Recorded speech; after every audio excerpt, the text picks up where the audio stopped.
தமிழ் மொழி தெரிந்த மக்களுக்காக அல்குர்ஆனுடைய வசனங்களை தமிழ் மொழியில் சொல்லப்படுகிறது. அதை கேட்டு பயன்பெறக்கூடிய தௌஃபீக்கை அல்லாஹ் நமக்கு வழங்குவானாக.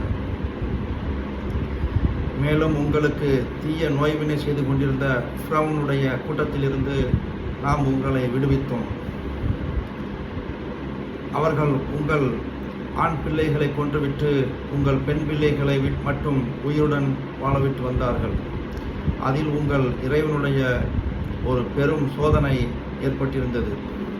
மேலும் உங்களுக்காக கடலை பிளந்து நாம் உங்களை காப்பாற்றி உங்களை பின்தொடர்ந்து வந்த ஃபிரௌனுடைய கூட்டத்தாரை நீங்கள் பார்த்து கொண்டிருந்த பொழுதே மூழ்கடித்தோம்.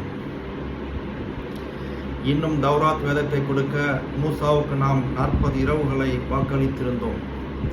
அதற்காக அவர் சென்ற பின்னர் அவர் திரும்பி வருவதற்குள்ளாகவே நீங்கள் வரம்பு மீறி ஒரு காளை கன்றை தெய்வமாக எடுத்துக்கொண்டீர்கள். நீங்கள் நன்றி செலுத்துவீர்கள் என்று இதற்கு பின்னும் நாம் உங்களை மன்னித்தோம். நீங்கள் நேர்வழி பெறுவதற்காகவே மூசாவுக்கு தௌராத் என்னும் வேதத்தையும் பிரித்தறிவிக்கக்கூடிய சட்டத்திட்டத்தையும் நாம் கொடுத்தோம்.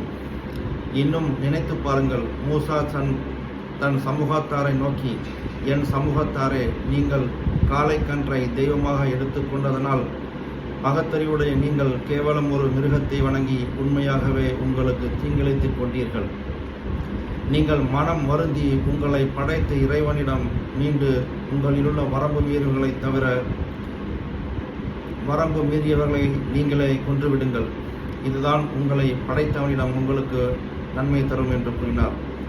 ஆகவே அவ்வாறே நீங்களும் செய்ததனால் உங்களை அல்லாஹ் மன்னித்து விட்டான். நிச்சயமாக அவன்தான் மிக மன்னிப்பவன், மகா கருணையாளன்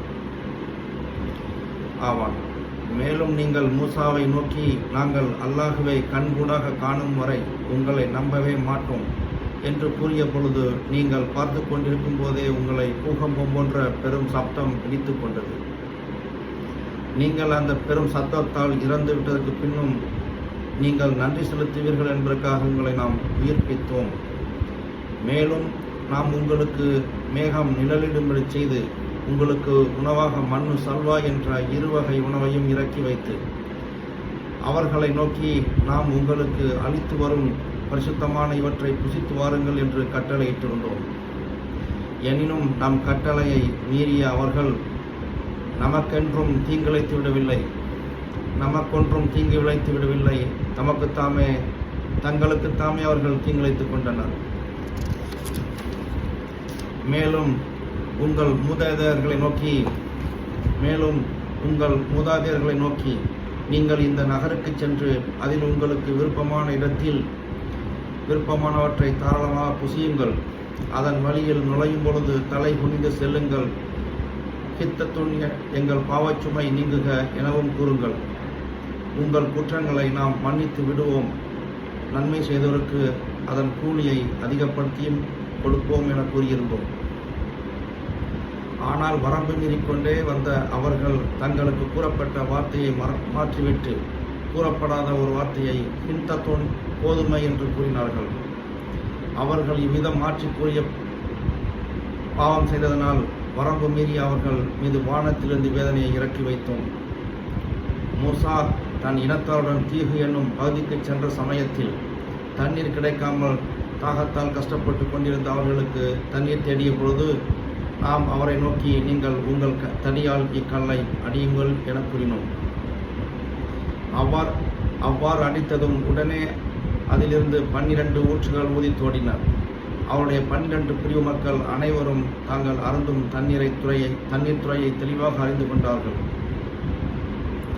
அப்பொழுது நாம் அவர்களை நோக்கி, உங்களுக்கு அல்லாஹ் கொடுத்த மண்ணு மற்றும் சல்வா என்னும் உணவு பதார்த்தத்திலிருந்து புசியுங்கள். கல்லிலிருந்து உதித்தோடும் இந்நீரை பருகுங்கள். ஆனால் பூமியில் கடுமையாக விசமம் செய்து கொண்டு அலையாதீர்கள் என்றும் கூறினோம். ஆனால் நீங்கள் மூசாவை நோக்கி, மூசாவே, ஒரே விதமான உணவை உட்கொண்டிருக்க எங்களால் முடியாது. பூமியில் விளையக்கூடிய கீரை, வெள்ளரிக்காய், கோதுமை, பருப்பு, வெங்காயம் ஆகியவற்றை அவன் வெளிப்படுத்தி தரும்படி உமது இறைவனை எங்களுக்காக நீர் கேட்பீராக என அவரிடம் கேட்டீர்கள்.